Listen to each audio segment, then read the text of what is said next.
I've been building a brand on social media for 16 years without knowing what a brand is. But I love the connections. I love that I can make new friends, be a professional friend maker. Like I meet new people every single day on social media, off social media, out and about at my kids' games, at my kids' football games, and at the store. I sign up Uber drivers left and right in my business because I'm building rapport with those people. And I actually sincerely give a crap about wanting to hear their story. My motto is friends first, because if you actually just care about something, you make friends first, they'll eventually open the door for you to walk right through. Welcome to MLM Nation, a podcast of leaders, by leaders, for leaders, hosted by Simon Chan. He's built a team of over 200,000 and is now a full-time MLM coach and trainer. So if you're ready to level up your business, join us now. Let's do this. MLM Nation, this is Simon Chan. I'm fired up to bring our special guest today. She's a woman I really respect. Got to meet her almost 10 years ago. She was on episode, I forgot, 256 or something. And back in 2016, I've just seen her continue to grow and persevere and grow and inspire and just change so many lives. We have Michelle Barnes. Hey, Michelle, are you ready to make it happen? Oh my gosh, Simon, I am so ready. And I cannot believe that was 2016. Yeah, so fast. Wow. Wow. So much has changed since then. Oh my goodness. So for those who don't know Michelle, she dropped out of law school at 23 years old to do network marketing. Think about that. Law school, network marketing. But she made six figures really quickly. She made her first million before turning 30 and has earned over 12 million in lifetime commissions. Last year, her team did over 60 million in sales.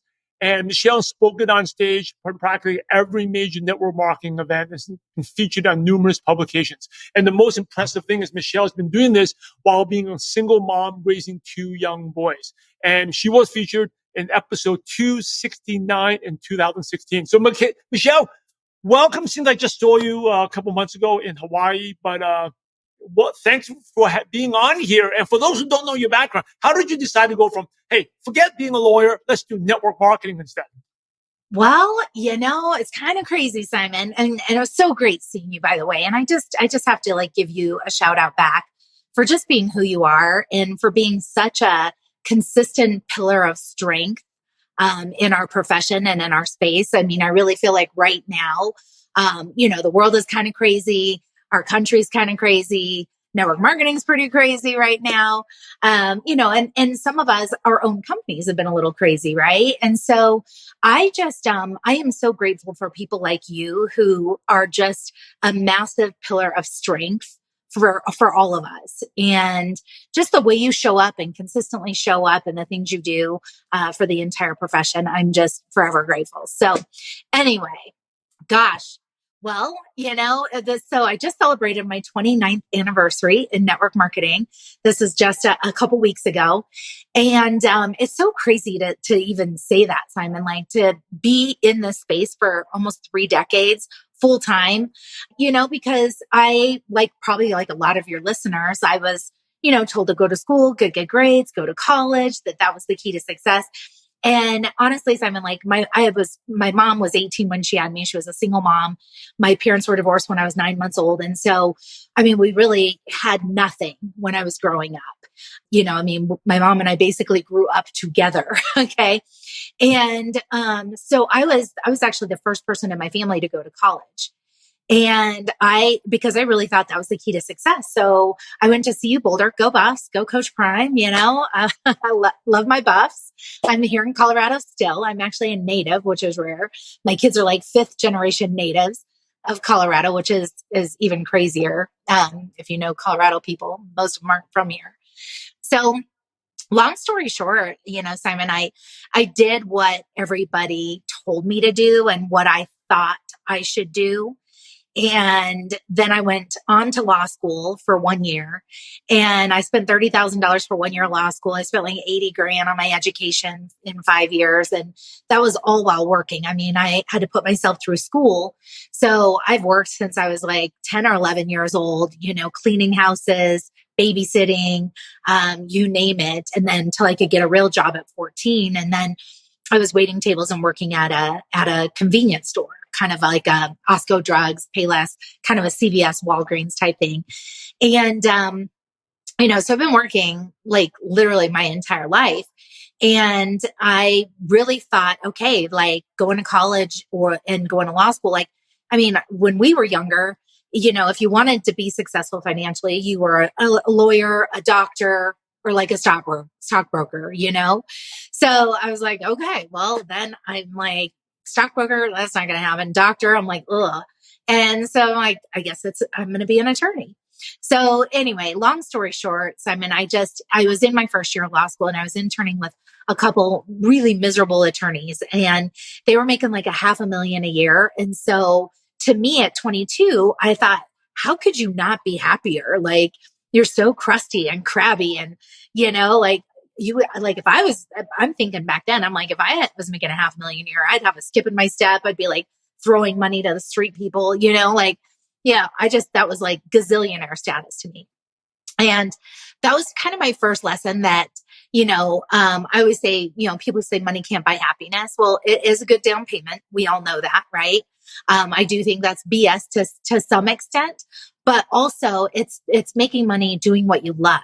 And for me, I realized very quickly that working with these attorneys that I was like, wow, like that's going to be me in 20 years. And I've known since birth, I wanted to be a mom. So I just kept thinking, oh my gosh, with my entrepreneurial business brain, I would want to, be a partner in the firm. I'd want to own my own firm, but then also I wanted to be a mom and I knew I wanted to be a good mom like mine was. That's when I was like, man, and my whole, Simon, looking back now, it's like, gosh, I know that was God speaking to me back then. I didn't know that then, but I kept hearing this voice, like, you're going the wrong way. You're going the wrong way. And it was almost like my entire internal GPS was like, you're going the wrong way. And so, but then I was already got the worst of it over with. I'd already spent 30 grand on 1 year of law school.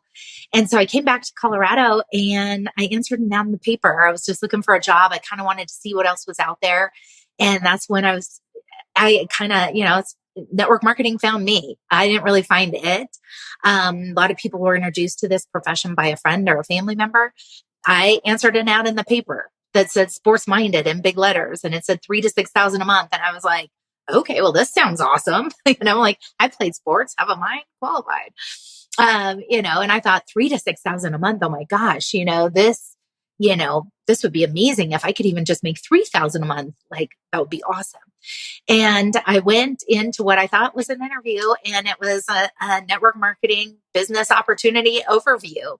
And I almost walked out of my first meeting because, that ego thing. Well, I'm going to be an attorney, I'm not going to sell water filters and vitamins. Like that's ridiculous. Like what would my friends think? Right. And, so anyway, I almost walked out. I ended up staying through the presentation and thank God I did because I can't even imagine what that no would have cost me over the last 29 years, not just financially, but spiritually, emotionally, mentally, physically, like everything that this profession has given me over the last 29 years. I would have never had any of that. Or even just being home with my kids, being a single mom with a 13 and 16-year-old. I have 2 boys, teenagers, and, there are 2 different schools playing 2 different sports. And so as a single mom, like I'm building my business from car lines, all over the place. So, thank God I didn't say no. Thank God I didn't walk out. So that's kind of how I ended up here and just never looked back, Simon. Why did you say yes in the meeting? Why did you say yes? Because you want to walk out, but you said yes. Why? Yeah, because I'll tell you exactly why. That's a great question. So I was super skeptical at first because, I'd heard of Amway and Mary Kay back then. I mean, think about it. This was like 3 decades ago. So I had heard of Mary Kay and I'd heard of Amway and I was like, like that's not really my gig. And, but the guy that I was meeting with, I'm telling you, Simon, he built so much rapport in a 45-minute period when we were on the phone together that I felt like he was a long lost friend by the time I went into that interview or that meeting. And he even said when I was like, dude, this isn't for me. This isn't what I thought it was. And he was just like, look, Michelle, we had a great conversation on the phone. He said, every single thing that you said you're looking for, this business has to offer. And you'll never know if you walk out the door. And he said one thing that I've actually been saying for the last 29 years.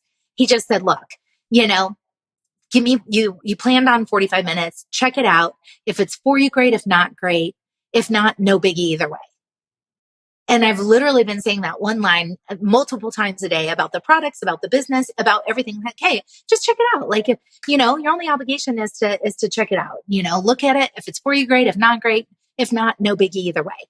And so when I sat through the presentation, I was honestly just going to sit through it and then tell them no anyway, out of respect for the friendship that we'd kind of created.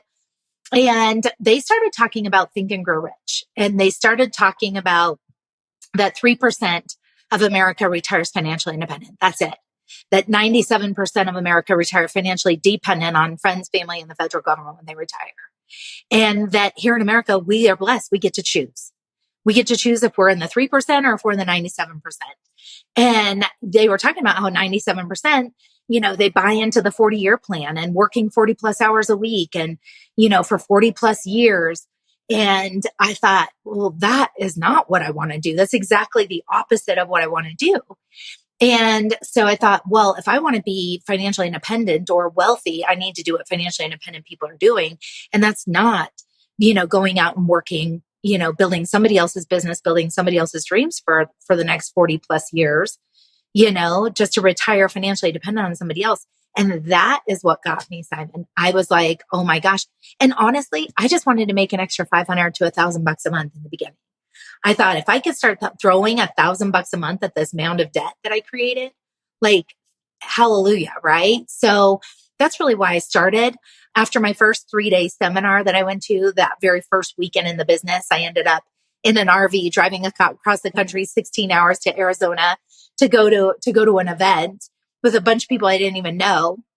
And that first event, when those speakers were up on that stage and they were training, 200-300 people in that room on how to create financial freedom, I was done. I knew that that's what I was going to do for the rest of my life. How did you have success so quickly while most people struggle? You hit 6 figures in your first year. What did you do that most people don't do? Simon, I am consistent AF. I mean, when they talk about mastering the mundane and, I've always kind of had the brain of just tell me what the driving behaviors are to make a lot of money. And I'm just going to do those things. I don't need to know, the ingredients in the products. I don't need to know how the comp plan works. Just tell me what the driving behaviors are, those income producing activities, those IPAs or those MMAs, those money making activities. What are the things that I can do on a daily basis in a short period of time that can move the needle? And I did those things relentlessly and religiously. And I remember one of my mentors, Sherry Sharman, she's wonderful. She said, I remember it was yesterday. She said, if you book 10 people a day to come into a business opportunity meeting, you'll make 10 grand a month. And so book 10 people a day, you make 10 grand a month. So obviously things have changed now. Now we have the ATM system. So I tell my team, I'm like, look, if you add 10 people a day consistently to take a look at a presentation, which is a video now, we're not even having people come to an hour and a half long presentation anymore like we used to, but if you book 10 people a day, you make 10 grand a month. And so, Simon, no one was going to hold me accountable but me. And so I would literally, and I'm still most of my system from 29 years ago, I still use. I'm very old school when it comes to I like to write things down. I like to have my to-do list. I make sure it's more people oriented than task oriented. Who do I need to talk to? Who do I need to follow up with? Who do I need to help get started? Who do I need to help with the products? So I still have that list. It's sitting right here to the right of me. But I also, my week at a glance, I like seeing my entire week right in front of me. And so I'm still old school with my day planner even. But I would literally every single day, I would write up at the top of my legal pad for the day, today's, whatever today is. If today's, Thursday, I write down the date and Thursday, and then I would write 10, 9, 8, 7, 6, 5, 4, 3, 2, 1. And I would mark one off. Every time I book somebody to take a look at a presentation, I would mark it off and then mark it off. So I'd be like 6 more, 5 more, 3 more, 2 more. And I wouldn't let myself go to bed until I booked 10 people to come in to a live presentation that took an hour, hour and a half. And so I figured that was one thing I could control. I couldn't control if they said yes or no. I couldn't control if they got started. I couldn't control if they were a top money earner. But what I could control was how many people I reached out to and asked to take a look at what I've got. You just brought back a memory that we interviewed in 2016. So actually almost to the date. I just looked, it was October 2016. No And I remember way. you said this. You said, you work your face off. I totally forgot about it. I was like, oh my God, I never heard that. Yes. You just get it done, right? Like, I think Yeah. I like what you said. You can't control what people say, but you can control your activities. And it's a Yeah. numbers game. If you bring the people there, some will, some won't. So what? But they Yeah. will. Yeah. And like Jim Rohn says, you make up in numbers what you lack in skill. Yeah. I completely sucked at this business so bad in the beginning. I was intimidated by people. A lot of people that came in for opportunity meetings were older than I was. I was 23 at the time. So I was like, what are they going to, I've never even had a real job in my life besides waiting tables. Like, why would they listen to me?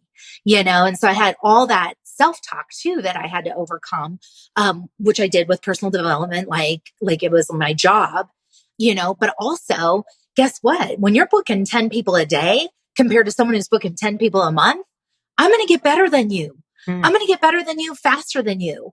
And I'm going to get better at covering objections. I'm going to get better at answering people's questions. I'm going to get better at all those things faster than the person who's doing 10 a month or 10 a year, if I'm doing 10 a day. Yeah.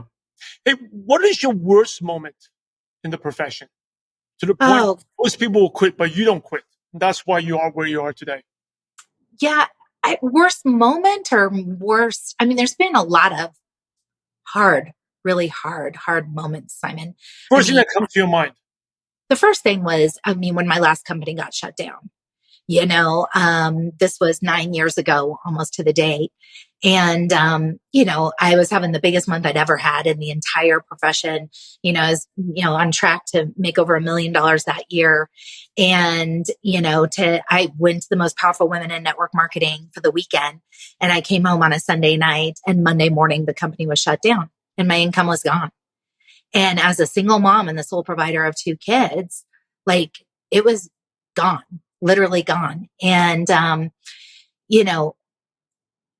so that was probably one of the worst times, but that had also happened before. Was in another company that got shut down. I've had companies go out of business. I've had companies get shut down.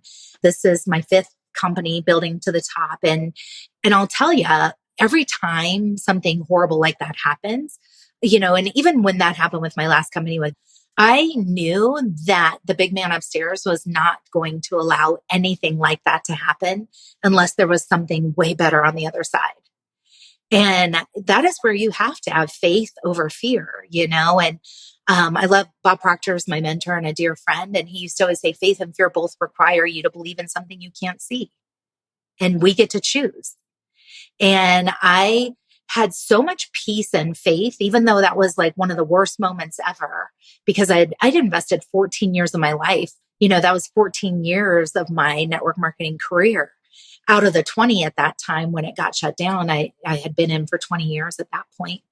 And so there's been a lot of tough moments, gosh, I could write books upon books about, bad things that have happened, bad people, things that rock your world. But also, I just really am a big believer that, everything happens for a reason and a purpose. And you can't see the picture when you're in the frame. When you're in it, it just seems like, oh my God, I'm never going to get out of this, or this is the worst thing that could ever happen in my whole life.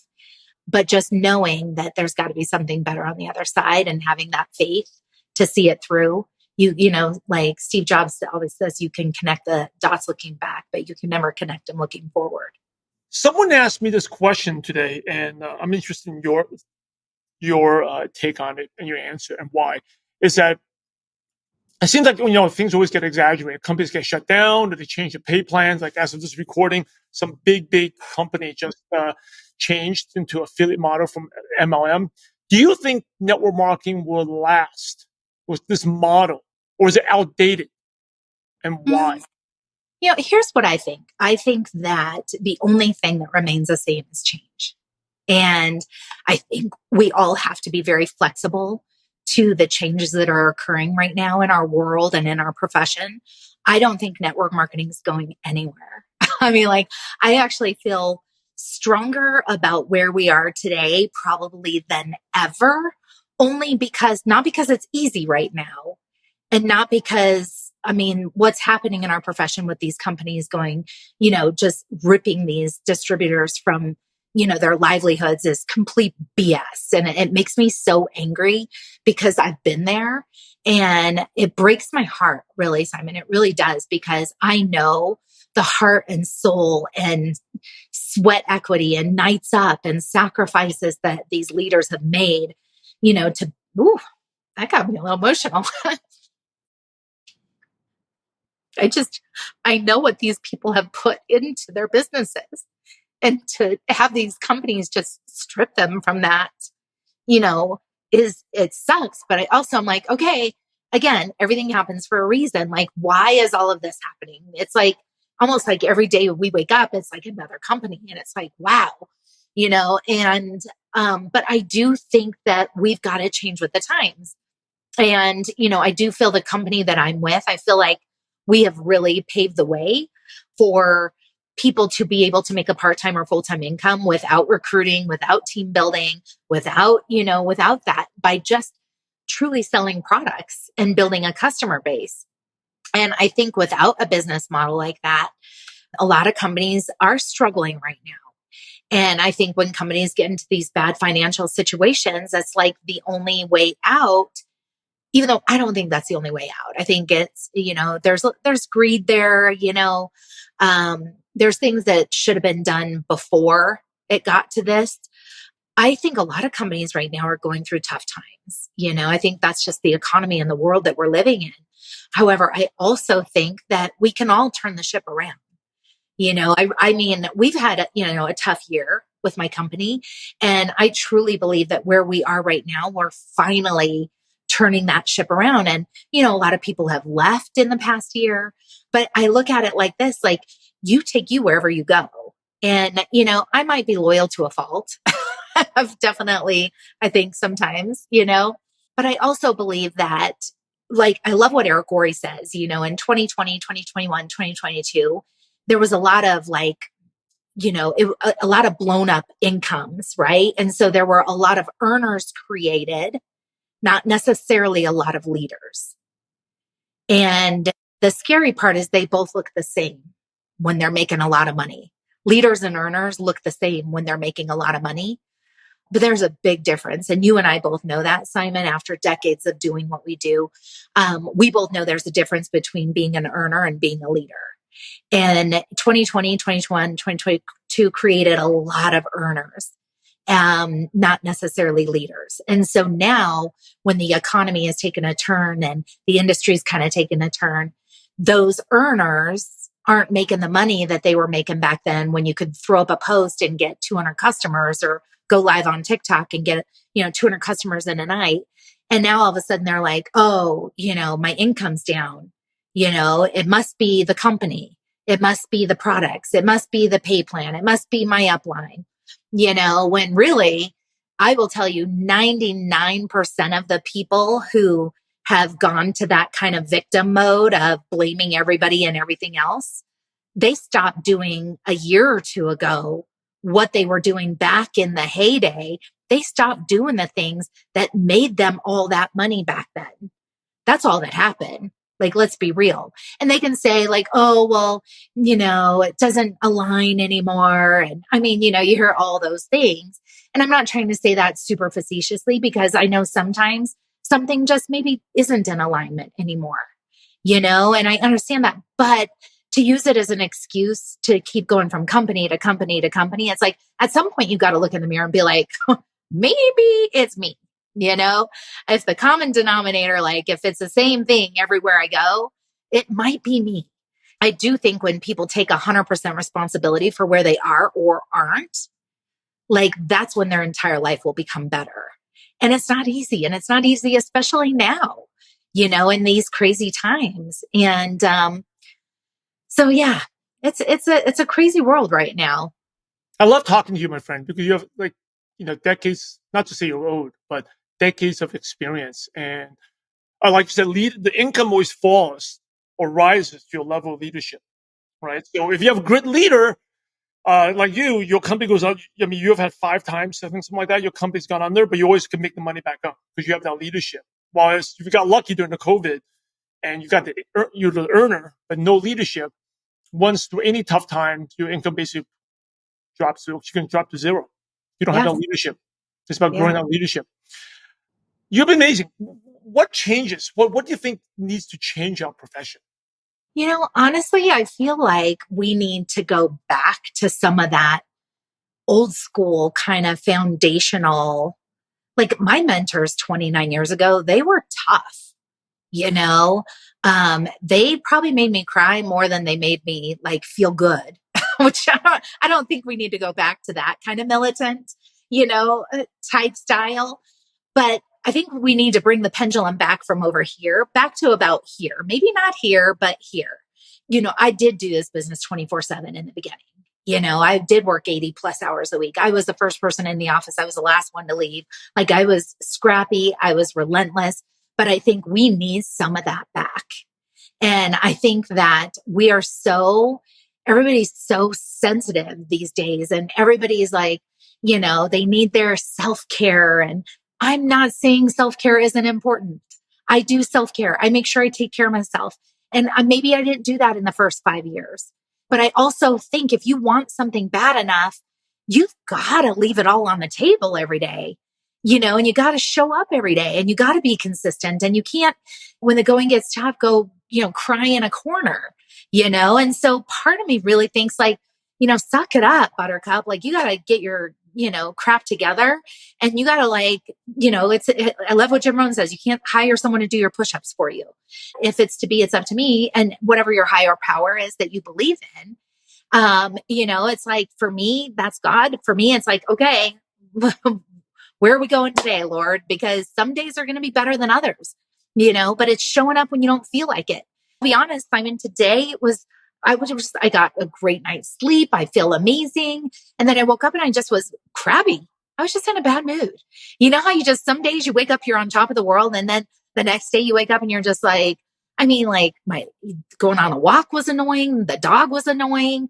You name, like things kept dropping and something broke. And I'm almost like, oh my gosh, it was so crazy. I have this Jesus Calling book. And so I opened it. I read that every morning. Yes. Oh my gosh. If you read today's, when I read today's, I was like, okay.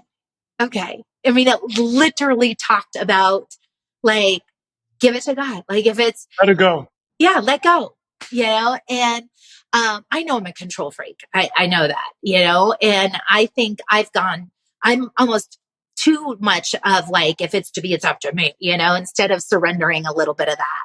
So I'm getting better at that. I'm working on that. But, I do think we got to kind of take it back to like that foundational old school mentality of having a good work ethic and, not, apologizing for working hard. I feel like I have to almost apologize these days for working hard. And I think that's stupid. I mean, that's just my opinion. Like, I think anything of value, if you went out and, spent $500,000 to open a restaurant, are you going to just do it half-assed and, not show up because you had a bad day or a bad week or whatever? No way. And I think the cost of entry is so low here. It's easy to get in and easy to get out. And, instead of really honing in on how can I get better? How can I increase my leadership skills, my communication skills, the skills that I need to learn in my business? I mean, think about it, Simon, you and I both know there's really only a handful of things in network marketing that you've got to get good at. Like just focus on getting good at them. It's prospecting, it's inviting, it's presenting. And most of the time you should have something you're pointing to present to anyway. It's following up, it's following through, it's answering people's questions. It's not even really objections anymore. I mean, you'll still get time and money objection, but really I don't really run into a lot of objections anymore now that we build pretty much 100% online. But it's getting better at those skills. And that's going to increase your confidence and it's going to decrease your fear. Absolutely. Hey, just to add 2 comments, is like everyone wants to be Olympian, but Olympians had no balance for 10, 15 years of their lives, right? And Right. then the second thing is like I still believe network marketing will always be around because there's always people like quote unquote average people like us who have huge hunger and desire to change that are out there. And we didn't have any other options to do businesses. We didn't have millions of dollars to inherit. And there's a great like entry point for us to do amazing things. So I always believe the industry will always be around. And plus it sells hope, right? And I think that's just what this country needs right now. When you're focused on all the political, whatever the negatives, that's how revolutions start, right? But when people focus on hope, hey, I'm not going to bother with that. It's like my friends, the politics. Hey, I got to work on my own thing. I got to make an impact on others. It's a good way to give people hope, and definitely, I think it's going to be around. Hey, you've been amazing. We need to wrap it up. Some really quick questions to pick your brain. Okay. First one is, what is one of your favorite success quotes that motivates you? I'll tell you one that the first one that came to mind, and I've been saying it for 29 years now, is you can tell the size of a leader by the obstacle that stops them. What is one habit that's helped you become successful? Showing up. What's the best piece of advice you ever received? Never quit on a bad day. What's your favorite prospecting tool? So you say you have a qualified prospect. Do you get on the phone with them? Do you do Zoom? Do you send them a personal video or company video? What do you like? I love Messenger. We use the ATM system, add tag message. So I love being able to add people to a community, tag them on an amazing quick video. People don't want a long one these days, but then to be in Messenger with the voice clip feature so that they can feel my energy and my passion and excitement. And it's more of a real conversation back and forth. What's your favorite app on your phone that's not a social media app? Ooh, my favorite app. Probably my Bible app recently. Okay. What are 2 or 3 books you could recommend to MLM Nation? I absolutely love Bob Proctor's book, You Were Born Rich. It's hard to get now. I do have it as a PDF. If somebody wants it, they can message me for that. That was probably one of the books that was a game changer for me. I love The Slight Edge by Jeff Olson. I know there's other books out there like it, like Atomic Habits and Compound Effect, but for some reason, The Slight Edge just resonated with me more than the other ones, as far as those daily habits. And I mean, Think and Grow Rich is always, just such an amazing book to read over and over and over again, and not just read it to get through it, but to study it. And here's the last question, the $1 million question. You ready? Uh-oh, what is it? Give it to me. Imagine you had to start all over again and you knew no one, but you had all your current knowledge, skills, and wisdom. What's the first thing you do or the first place you go to build a network marketing business from scratch? I have to say social media. Can I say social media? Sure. Well, what would you do on social media? I've been on, I guess, Facebook for 16 years. And so I didn't even realize, I've been building a brand for 29 years and I didn't even know what a brand was. I've been building a brand on social media for 16 years without knowing what a brand is. But I love the connections. I love that I can make new friends, be a professional friend maker. I meet new people every single day on social media, off social media, out and about at my kids' games, at my kids' football games, and at the store. I sign up Uber drivers left and right in my business because I'm building rapport with those people. And I actually sincerely give a crap about wanting to hear their story. I want to know why they're driving for Uber. I love hearing people's stories and seeing okay, what do I have? How could I leave this person? in the science of getting rich, they talk about the law of increase and leaving every single person better than when you met them. And so for me, that's kind of my mission every time I meet someone. So my motto is friends first, because if you actually just care about something, you make friends first, they'll eventually open the door for you to walk right through. As we wrap up, any last words or advice? And then what's the best way listeners can connect with you, Michelle? I think the last bit of advice was like, let's just all come together. I think there's so much fear mongering going on right now in the world and in our profession, even, that, oh my God, every company is going to turn to an affiliate model. That's not going to happen. Not every company is going to do that. And so find the right company, find the right upline, find the right systems and tools, and then take responsibility. But let's all start taking 100% responsibility and go, okay, what can we do to make not only network marketing better, not only my family's life better, but make our country better and make the world better? Like, how can you make the world a better place today? So there's that. And to find me, I'm Michelle Barnes Success Coach, both on Facebook and Instagram. So Michelle Barnes Success Coach. I'm TikTok Lady Boss on TikTok because Michelle Barnes was taken. And and MichelleBarnes.com. Hey, MLM Nation, you're the average of the 5 people you spend the most time with. And today you've been hanging out with Michelle Barnes. So keep up the momentum. Go to MLMNation.com, click on the podcast tab, and the show notes with summary of the show and also the links to Michelle's profiles will be right there. Definitely go follow her, check her out. She is the legend. And quite impressed about her. She's gone through a lot of tough times, is still there, and provides tons of value. Hey, in order to be successful in life, in business, and network marketing, you must help others. So, Michelle, thanks again for sharing your valuable time with MLM Nation. We're grateful to you, and we appreciate you for having a positive impact on millions of distributors worldwide. Thank you so much again, and God bless you. Bye, guys. Thank you so much for having me. Hey, MLM Nation, Simon Chan. A quick recap from a great show from Michelle Barnes. She's a legend in the profession for over 3 decades. And I think what I loved about Michelle is so much wisdom, not just from the good times, but from the tough times. And goes back to what I was talking about. Like, your income always rises to your level of leadership, right? Don't criticize, complain, or whatever the industry. Your income rises to your level of leadership. So if you had it easy and you didn't need to grow, you just that much, your income would drop, right? At the same time, if you like Michelle, and unfortunately companies that went out of business, but she had the leadership, she immediately can build that team back again. And so a lot of wisdom there.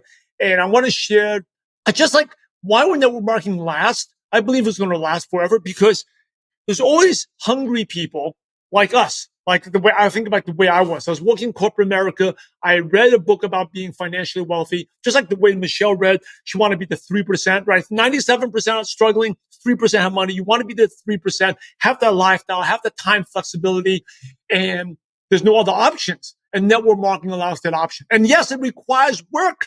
Michelle works a lot. In her previous episode, you talk about work your face off, not work your, just work. And you don't need to make it complicated. It's the same thing. Work that DMO, right? You can't control what other people say. You can't control what happens. You can't control your company. But what you can control is how many people you bring to a presentation. You bring 10, you can get one. You're going to make 10 people a day. You're going to make 10,000 a month. Simple as that. Do 10 presentations a day. Now, is it going to be hard? Yes. Is it going to be challenging? Yes. You're not going to have much time for it? Yes. You probably have to take things in your life and make adjustments, change and give things up. But it can be done. And the business is very simple. If enough, there's an old saying, if you show the plan, you'll make the money, right? Show enough the compensation plan. If you show the business enough, talk to enough people, you will get paid. And what works back then still works today, right? Of course, the specific strategies the techniques may be different. I'll just say strategies. The techniques, whether back then it's face-to-face, now, Michelle does his ATM, add someone to a Facebook group, tag them on a video, send them a message. Those, whether you can do an online video, whatever, they may change, but the principles stay the same, right? People are out there hungry. They're selling dreams. People want something better. And you want to show that network marketing is the easier way than to work 20, 30, 40 years at a job. And keep it simple. Work that DMO. or the income producing, or you call it the IPAs, income producing activities, DMO. I call it the DMO, daily method of operation. Work the DMO and the DMO will work for you. That's part of the simple online system I've been teaching. Lead yourself, show up every day, work that DMO, right? Stay consistent. It's very important, right? Stay connected with your team. All right.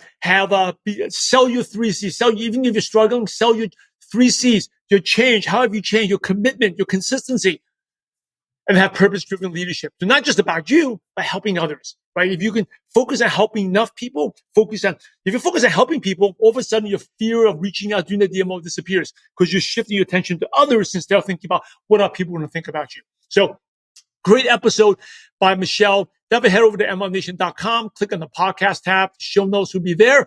And also the links to her profile. Definitely follow her. And she's incredible. Like I was sharing, we interviewed like 8 years ago, 2016. And then we've met each other at events. To remember meeting her at the Eric Worre event in Vegas.